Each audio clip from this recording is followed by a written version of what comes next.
Hello students and welcome to IFS. अब जैसे कि आपको पता है हर रोज यहाँ पर हम एक नई स्टूडेंट के सक्सेस स्टोरी के साथ आते हैं। वैसे ही आज हमारे साथ और एक नई स्टूडेंट यहाँ पर ज्वाइन हुए हैं। Welcome Tejaswini, welcome to the platform. Thank you sir. कैसे हो आप? अच्छे।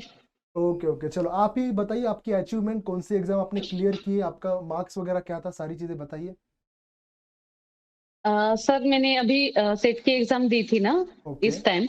तो उसमें मेरा क्वालिफिकेशन हुआ है। तो मेरा अभी के जो मार्क्स जो है ना वो 162 है। और मैं ओपन में थी तो ईडब्ल्यूएस के कैटेगरी में मेरा अभी हुआ है। ओके ओके, चलो एक बहुत बड़ा कॉन्ग्रेचुलेशंस पूरी आईएफएस की टीम से आपको। तो फिर भी अगर आपका थैंक यू सर। ईडब्ल्यूएस नहीं होता तो भी आप क्वालिफाई कर लेती, क्योंकि जो कट ऑफ लगा है सेट का वो आई थिंक 156 या 158 मार्क्स का है, राइट? हाँ। यस, तो 162 मार्क्स से आपने सेट को क्वालिफाई किया है। तो वापस से एक बार कॉन्ग्रेचुलेशंस। तो जैसे जब आपने थैंक यू सर। एग्जाम दी थी तो तब आपका फीलिंग क्या था कि एग्जाम क्लियर हो जाएगी, कितने कॉन्फिडेंट थे आप? हाँ, जब मैंने एग्ज़ाम दी थी ना अभी की मतलब मैंने फर्स्ट अटेम्प्ट भी दिया था पिछली ओके बार। ओके। पर उसमें 4 मार्क्स से मेरा रह गया था। तो अभी इस समय जब मैंने एग्ज़ाम दी थी, हम्म। तो मुझे लगा था कि नहीं इस बार मैं निकाल लूँगी। इतना प्रिपरेशन अभी हुआ है तो इस बार हो जाएगा। और जब एग्ज़ाम हुआ तो मुझे ऐसा लगा कि इस बार हो चुका है मेरा। ऐसा कन्फर्म था मेरे लिए। अच्छा ओके, मतलब आपको कॉन्फिडेंट थे आपकी, अच्छा एग्जाम देने के बाद आपका हो ही जाएगा।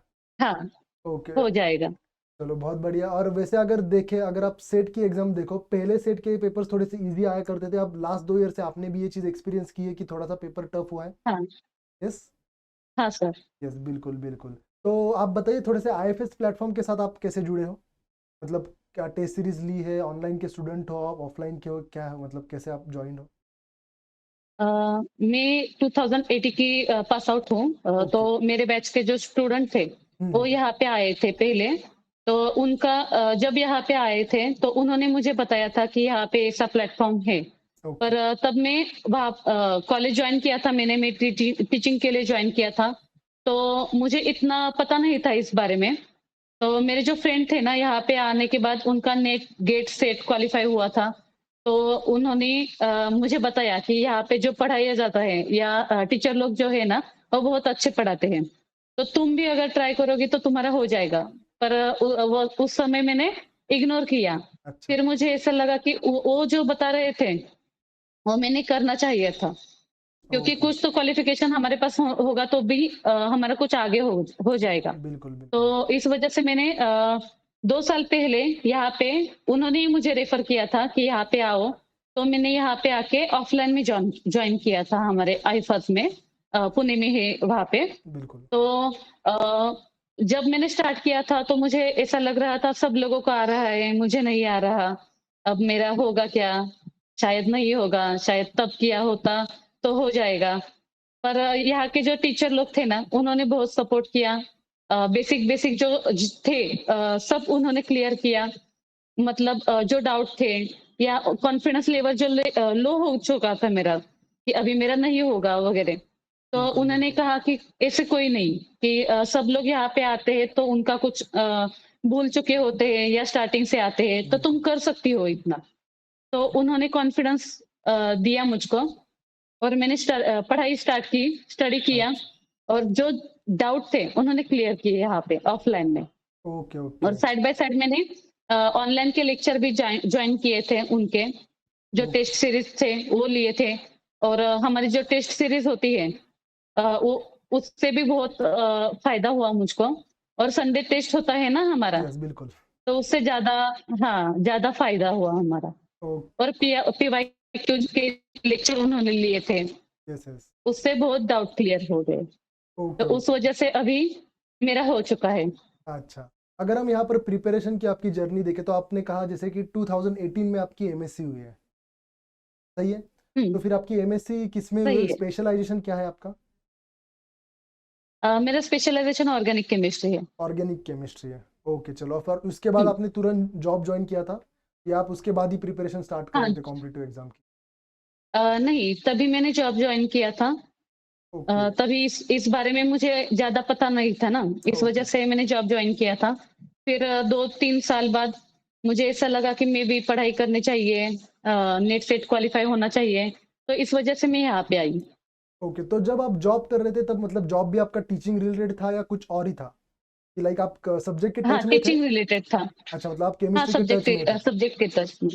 हाँ, पर वहाँ पे जो पढ़ाई कर रही थी मैं, हम्म। मतलब मेरा स्पेशलाइज़ेशन जो है वो ऑर्गेनिक केमिस्ट्री है। ओके, पर यस। मैं बच्चों को पढ़ा रही थी, वो ड्रग केमिस्ट्री करके एक अलग सब्जेक्ट है, ओके। तो वो पढ़ा रही थी। तो फार्मेसी रिलेटेड सब्जेक्ट होता है वो। तो वैसे देखा जाए तो केमिस्ट्री का जो टच होता है ना, वो हम्म। बहुत कम था वहाँ पे। तो मुझे स्टार्टिंग से पढ़ना पड़ा यहाँ पे आके। अच्छा, ओके, तो फिर जब आपने एक स्टार्टिंग किया वापस से कि एक कॉम्पिटिटिव एग्जाम को जब हम प्रिपरेशन स्टार्ट करते हैं तब एक अलग सा माइंडसेट लगता है कि सबसे पहले तो हमें बेसिक से हुँ, जाना पड़ता है। तो पहला आपका स्टेप क्या था हुँ। कि लाइक आपने रेफरेंस बुक खोले या एनसीईआरटी पढ़े या 11 12 या डायरेक्टली अपने जो आईएफएस के नोट्स है वही से पढ़ना शुरू किया? क्या था आपका पहला स्टेप क्या था? स्टार्टिंग क्या किया था मैंने 11-12 के जो बुक है एनसीईआरटी के, वो हम्म। वाले क्वेश्चन पेपर पहले तो देखे मैंने, फिर एनसीईआरटी के बुक रेफर किए और उसके बाद क्लास जॉइन किया ना, तो हम्म। क्लास जॉइन करते समय उसके साथ-साथ मैंने रेफरेंस बुक भी किए थे। ओके, चलो। और सर जो थे ना हमारे, तो हमें गाइड करते थे कि बिल्कुल, ऐसा बिल्कुल। करो, वैसा करो, ओके। वैसे फॉलो किया हमने। ओके, ओके, और अगर मैं बात करूँ 3 सब्जेक्ट वैसे तो केमिस्ट्री में होते हैं जब हम एग्जाम देते हैं, ऑर्गेनिक, इनऑर्गेनिक और फिजिकल। तो उसमें से कौन सी चीज़ें आपने हुँ। छोड़ी थी या कौन सा हमने पक्का किया था? क्या स्ट्रैटेजी क्या थी? थोड़ी सी आपके दिमाग में कुछ ना कुछ आपने रखा होगा। स्टार्टिंग में मैं जब ये आई थी ना, तो ऑर्गेनिक स्पेशलाइजेशन होने की वजह से ऑर्गेनिक अच्छा जाता था और बिल्कुल। थोड़ा-सा फिजिकल भी अच्छा लगता था। पर अच्छा। क्या है जब क्वेश्चन देखते थे ना, तो ऐसा लगता था ये मुझको आता है पर क्वेश्चन सॉल्व नहीं होता। हाँ। तो उस वजह से थोड़ा डर भी रहता था और इनऑर्गेनिक का इतना टच नहीं था। पर ओके। यहाँ पे जब आई ना, तो जो तीनों सब्जेक्ट थे, उसमें मतलब टीचर लोग इतने अच्छे थे, उन्होंने सब कर लिया। तो मेरा ऑर्गेनिक स्पेशल होकर भी मुझको इनऑर्गेनिक ज़्यादा अच्छा लगने लगा था वहाँ पे। और यस। फिजिकल का मैं स्टार्टिंग में किया था ना, तो सब लोगों से ऐसा लगा था, मतलब उन्होंने बताया था कि फिजिकल थोड़ा टफ होता है, पर हमें जब नेट निकालनी है, तो मैं नेट की साइड कर रही थी ना प्रिपरेशन, बिल्कुल। तो उसमें करना है, तो हमें 3 सब्जेक्ट करने पड़ते हैं। 2 सब्जेक्ट हो कर भी हम कर सकते हैं, पर हमें स्कोरिंग भी चाहिए और जेआरएफ के लिए हम देखते हैं तो हमें तीनों सब्जेक्ट चाहिए। बिल्कुल, यस। तो इस वजह से मैंने फिजिकल के भी किए थे। हम्म। सब किया था, पढ़ा था सब। हाँ। पर जब एग्ज़ाम थी ना, तो उसमें जो ईज़ी-ईज़ी वाले लगते थे ना मुझको, वो हम्म। ज़्यादा रेफ़र किया था मैंने, ओके, ओके, इसका मतलब फिजिकल के लिए। ओके, ओके, तो अगर मैं बात करूँ इनऑर्गेनिक के तो सारे सब्जेक्ट टॉपिक्स आपने किए होंगे पूरे, एक भी नहीं हाँ, छोड़ा होगा। वैसे इनऑर्गेनिक तो पूरा करना ही पड़ता है क्योंकि स्कोरिंग भी ज़्यादा इनऑर्गेनिक ही होता है, कोई भी आप एग्जाम देखो देखो तो। हुँ, कैसा ना हो, ऑर्गेनिक आपका यस। स्पेशलाइजेशन था तो मैक्सिमम टॉपिक्स आपने वहां से कवर किए होंगे। ऑर्गेनिक का कोई टॉपिक था जो आपने छोड़ा था कि अच्छा इसको करना ही नहीं है, चलो, ऐसा कोई टॉपिक था? नहीं, ऑर्गेनिक के सब किए थे। सभी किए होंगे। और फिजिकल का कोई एक आध दो टॉपिक आपने शायद से छोड़ा होगा, फॉर एग्जाम्पल क्वांटम या थर्मोडायनामिक्स, या वो भी किए थे अ आपने? नहीं, वो किए थे, पर हम्म। जब एग्ज़ाम थी ना, तो हम क्या करते हैं, शॉर्ट नोट निकालते हैं और रिवीजन करते हैं। तो उसमें जो ज़्यादा फ़ोकस किया था, हमारे सर ने हमको बताया था कि क्वांटम जो होता है, वो सबसे ज़्यादा क्वेश्चन उसमें क्वेश्चन से आते वेटेज हैं। आता है, यस। तो मैंने क्या किया था कि टॉपिक किए थे, पर हम्म। छोड़े भी थे वहाँ में।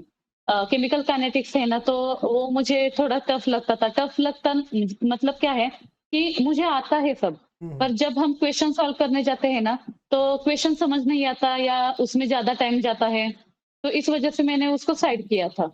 और अच्छा। क्वांटम का भी मैंने क्या किया था कि अभी 60% मुझे हम्म। अच्छा लगता था और 40% में थोड़ा टफ लगता था।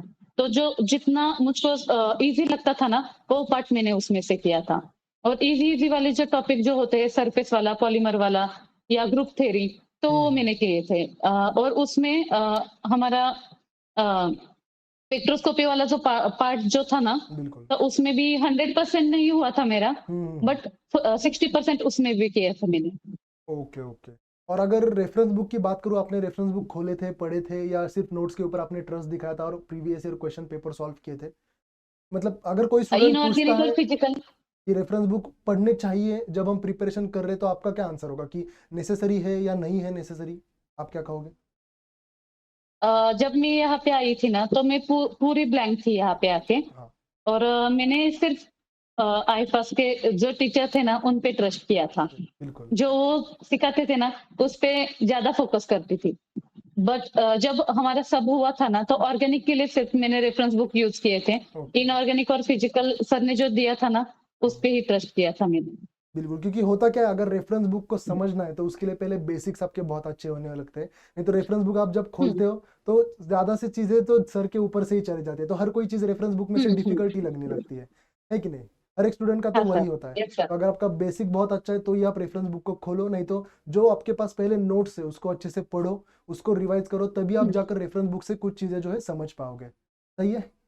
Yes, sir. Yes, sir. बिल्कुल। और अगर मैं आपको पूछूँ, एक हाँ। एक एक साल तो पूरा मैंने जो नोट्स थे ना, वही रेफ़र किए थे, जो सर पढ़ा रहे थे, उस पे ही ट्रस्ट किया था और उसके बाद हमने ऑर्गेनिक के जो रेफ़रेंस बुक थे ना, वो गाइड किए थे। बिल्कुल। और अगर मैं आपको एप्टीट्यूड के बारे में पूछूँ तो एप्टीट्यूड कहीं से किया था आपने या वैसे ही आप गए थे एग्ज़ाम के लिए कि चलो एग्ज़ाम में जो होगा एप्टीट्यूड कर लेंगे?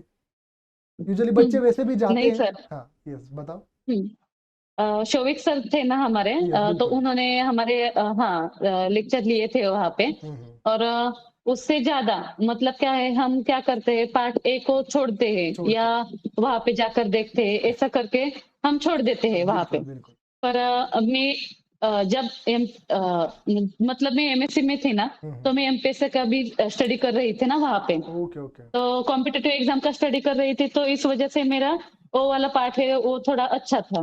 तो इस वज़ह से जब मैं यहाँ पे आई, तो शोभिक सर के जो लेक्चर थे ना, वही सिर्फ़ अटेंड किए थे मैंने।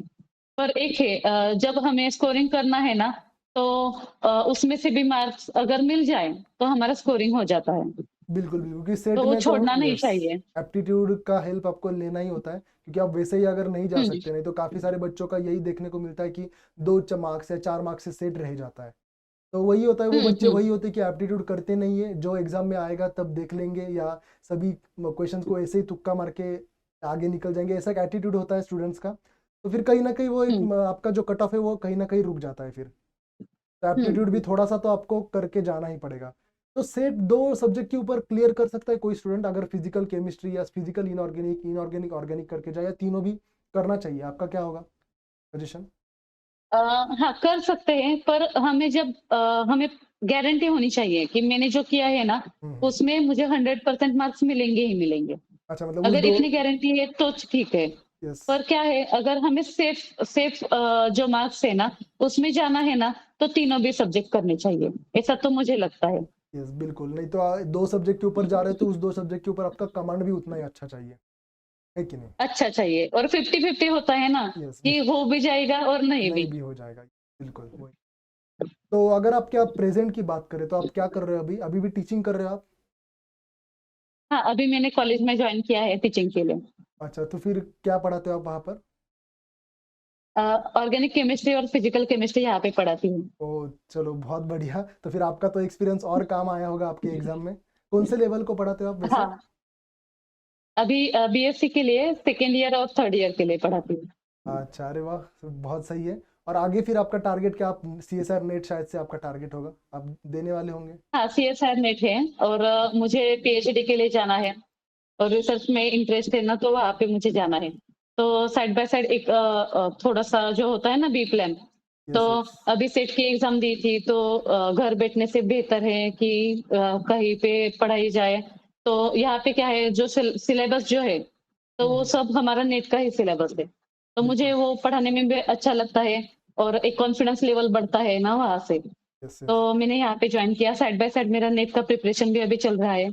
अभी मैंने एग्ज़ाम भी दी है, अभी देखते हैं क्या होता है। हाँ, जून वाला तो अभी रिज़ल्ट वग़ैरह आएगा, वो तो आने के बाद ही देख लेंगे। बट सेट के बाद एक हुँ, कॉन्फिडेंस भी आपका अप हुआ होगा कि चलो सेट निकल गई है, तो एक कॉन्फिडेंस आता है दिमाग में कि अब तो नेट भी निकल जाएगी, हाँ, नेट, गेट या जो भी एग्ज़ाम आप फ़ोकस करोगे।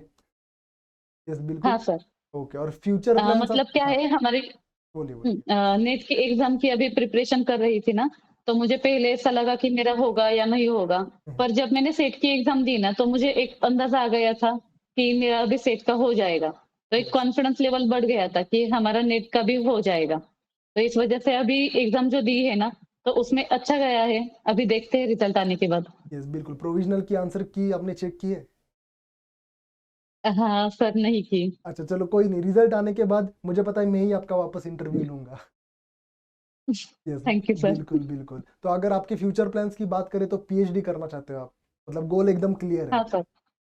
हम्म। चलिए सही है। कहाँ से करना है पीएचडी? जैसे आईआईटी वगैरह जाने का आपका ये प्लान है? हाँ, पहला मेरा जो ख्वाब है ना तो आईआईटी में करना है या यहाँ पे एनसीएल वगैरह। अच्छा, एनसीएल, आईसर या तो I IIT. Sir. I sir. चलो चलो, बहुत सही है। तो अगर जो भी नए एस्पिरेंट्स है, सेट हो, नेट हो या कोई भी कॉम्पिटिटिव एग्जाम हो, गेट हो, आप क्या बोलना चाहेंगे? एक बार आप थोड़ा सा उनके लिए कुछ मोटिवेशन चीज़ें बताइए कि मतलब गिव अप नहीं करना, या जो भी आपकी जर्नी होगी आपने क्या सीखा इस जर्नी से। इस जर्नी से मैंने ये सीखा है सर कि कभी कभी कैसा होता है ना, हम 100% देते हैं पर हम्म। हर समय हमें फर्स्ट अटेम्प्ट में ही हमारा क्लियर हो जाएगा। तो ऐसा नहीं, कभी कभी क्या होता है, मतलब मेरा भी सेट का मैंने दिया था तो पहले में वहां पे नहीं हुई थी, अभी सेकेंड अटेम्प्ट में हुआ। तो क्या होता है, कभी कभी हमारा लक भी मैटर करता है। हम क्या होता है कि हम सब पढ़ते हैं पर हम्म। जब वहां पे जाते हैं ना तो थोड़ा कॉन्फिडेंस लूज होता है। तो हमें क्या होता है कि याद नहीं आता, हमें सब आता है, पर वहाँ पे हम्म। जाने के बाद हम डर जाते हैं या स्ट्रैटेजी चेंज करते हैं, तो इस वजह से कुछ मिस्टेक्स होने की वजह से हमारा रह जाता है। तो हम डिसमोटिवेट होना नहीं होना चाहिए, क्या करना चाहिए हमें फिर से, अगर ऐसा किसी के साथ हुआ तो उन्होंने फिर से पढ़ाई स्टार्ट करनी चाहिए। खुद पर भरोसा रखना चाहिए, सेल्फ कॉन्फिडेंस रखना चाहिए और हमारे पूरी तरह से 100% देना चाहिए एग्जाम के लिए। अगर हमने ये सब किया ना तो कौन सी भी एग्जाम हो हम क्वालिफाई कर जाएंगे। वो भी है, वो भी है, बिल्कुल। और अगर आपसे अगर पूछूं मैं, क्या डीमोटिवेट होने के बाद आप क्या करते हैं? जैसे कई बार ऐसे होता है कि संडे टेस्ट आपने आईएफएस में दिए, मार्क्स शुरुआत में तो आते ही नहीं है अच्छे, या इवन पहला सेट का भी अटेम्प्ट दिया होगा, उसमें भी आपने एक्सपीरियंस किया होगा कि अरे इतना पढ़ा लेकिन मार्क्स नहीं आए हैं। इवन सीएसआर नेट का भी एग्जाम ले लो, तो उसके बाद आपने क्या किया? मतलब स्टार्ट ऐसा सोचा कि चलो जैसे अभी मूवी आई थी रिस्टार्ट करना है, वैसे आप रिस्टार्ट करते थे, या कुछ गैप लेकर फिर वापस से पढ़ाई शुरू करते थे? क्या करते थे, क्या थे आप? मैंने क्या किया था अभी पिछले साल हम्म। जब मेरा रिजल्ट नहीं आया तो थोड़ा सा डिसमोटिवेट हुई यस, थी मैं भी। बिल्कुल। तो मैंने थोड़ा समय लिया, एक 4 दिन 5 दिन का समय लिया था। उसके हम्म। बाद मैंने सोचा कि हम इतने समय से पढ़ रहे हैं तो हमारा आउटपुट भी आना चाहिए ना कुछ यस। तो हमें गिव अप नहीं करना है, हमें फिर से स्टार्ट करना है। और मैं फिर से स्टार्ट करती थी। यस, बिल्कुल। और कहीं ना कहीं आपके मन में ये भी रहा होगा कि आप में वो कैपेसिटी है करने की, तभी तो आपने गिव अप नहीं किया होगा। अगर किसी स्टूडेंट को ये हाँ। लगता है कि अच्छा मेरे पास 1% भी कैपेसिटी है कि मैं क्लियर कर सकता हूँ, तो आई थिंक उन्होंने तो उसको छोड़ना नहीं चाहिए, उसके पीछे तो लगना ही चाहिए कि हाँ, जब तक ये एग्जाम क्लियर नहीं होगी मैं तो इसके पीछे लगूंगा या लगूंगी। हाँ सर, वही बता रही थी मैं कि क्या है ना, सबके पास सब सब लोग जो है ना सब पोटेंशियल पढ़ते होता हैं, है, पर क्या यस। है उनका कॉन्फिडेंस लूज हो जाता है। बिल्कुल अगर बिल्कुल। सबने सोचा कि अगर मैंने ये किया और खुद पर भरोसा किया और अपने 100% दिए, स्टडी पे फोकस किया तो कोई भी लड़का या कोई भी लड़की एग्जाम क्रैक कर सकते हैं। पर खुद पे भरोसा भी होना चाहिए और उस स्टडी जो है ना हमारी, उसके लिए डेडिकेशन भी होना चाहिए, कंटिन्यूअस स्टडी भी करना चाहिए। क्या होता है, बहुत से लोग ऐसे होते हैं कि जब एग्जाम आती है ना तो उससे पहले एक एक मंथ या 2 मंथ उस समय सिर्फ पढ़ते हैं, तो ऐसा नहीं करना चाहिए, यस, कंटिन्यू स्टडी रखना चाहिए। बिल्कुल और बिल्कुल। अगर आपने ऐसा किया ना तो कंटिन्यूटी होनी चाहिए, पीवाईक्यू सॉल्व करने चाहिए। क्या होता है, हमें सब याद आता है पर हम जब पीवाईक्यू सॉल्व करते हैं ना तो हमें कुछ नहीं आता, क्यों? तो हम सिर्फ रेफरेंस बुक या नोट्स पढ़ते हैं। बिल्कुल। तो वो हमें आना भी चाहिए ना, वो कैसा यूज किया जाता है, क्वेश्चन कैसे बनते हैं, तो ये सब भी पता होना चाहिए। तो उस टाइप में अगर हमने स्टडी किया ना तो कोई भी ये एग्जाम क्रैक कर सकता है। Yes yes. और काफी बच्चे ये करते हैं कि लाइक पढ़ते तो है बट क्वेश्चन सॉल्व करने में डरते हैं। लाइक अगर मैं भी हम्म। अभी पढ़ाता हूँ बच्चों, वो देखते हैं कि सर हम पढ़ते हैं लेकिन मुझे क्वेश्चन नहीं सॉल्व करने, प्रीवियस ईयर क्वेश्चन नहीं डायरेक्टली एग्जाम में, बट ये तो ऑब्वियसली हेल्प नहीं करेगा। आपने भी जब एग्जाम को जा रहे थे उसके पहले तो काफी सारे क्वेश्चन सॉल्व किए होंगे, ना सिर्फ सेट के, उसके साथ नेट या गेट के भी किए होंगे आपने। हाँ, नेट के और गेट के भी किए थे। क्वेश्चन सॉल्विंग आपको हेल्प करेगा ही करेगा, यस और नो? Yes sir, yes. बहुत ज़्यादा। मतलब नोट्स की बेसिस पे हम जाए ना तो नहीं नहीं होगा। होता है, यस। अगर हमने उसके साथ-साथ पीवाईक्यू या क्वेश्चन सॉल्विंग किए ना, तो हम जो पढ़ रहे हैं उसका कैसा यूज़ होता है या हम किस लेवल तक हमें याद रहता है, ये सब हमें वहाँ पे पता चलता है ना वहाँ पे। बिल्कुल। तो और क्वेश्चन यस, सॉल्विंग भी बहुत मैटर करता है। और उसी से पता भी चलता है कि आप कितने पानी में हो, कितना आपका कंसेप्ट क्लियर है, क्या चीज़ें आपकी वीक है, कौन सी चीज़ें स्ट्रांग है। ये तो क्वेश्चन सॉल्व करने के बाद ही तो पता चलेगा। हाँ sir, yes sir. Yes yes, बिल्कुल बिल्कुल। चलो, अब 3 चीज़ें जो है हम आपके क्या इस जर्नी से जो है सीख सकते हैं। एक तो कंसिस्टेंसी बहुत चाहिए। दूसरी चीज़, अगर प्रिपरेशन किसी भी एग्जाम का कर रहे हो तो ऑब्वियसली गिव अप तो नहीं करना है। और तीसरी चीज़, पढ़ रहे हो तो सिर्फ पढ़ना नहीं है, उसके साथ क्वेश्चन सॉल्विंग रखना है। भले ही एक बार 0 मार्क्स आ जाए, दूसरी बार आ जाए 0 मार्क्स, बट उसके बाद कहीं ना कहीं आपका स्कोर ऊपर जाते ही रहेगा। ये सर, थोड़ा सा हाँ, खुद के यस सर। ऊपर एक ट्रस्ट होना चाहिए, और कंसिस्टेंसी जो है वो आपको सक्सेस दिलाएगी ही दिलाएगी। Yes sir. ठीक है, चलिए, thank you so much Tejaswini आपके टाइम के लिए। ओके, तो ऑल द बेस्ट। आप जिस तरीके से जा रहे हैं, सेट तो आपने क्लियर किया ही है। इसके बाद जो भी CSR नेट गेट जो भी आपका एग्जाम होगा, टारगेट, वो भी आपका क्लियर होने ही वाला है। और हम ही वेट करेंगे आपका, थैंक यू भले ही सर। जून का अटेम्प्ट हो या इवन उसके बाद दिसंबर वाला हो, हम में से कोई आपका वापस से इंटरव्यू यहाँ पर लेगा। Thank you sir. ठीक है, चलिए, thank you so much for your valuable time. So all the best and happy learning. Thank you sir.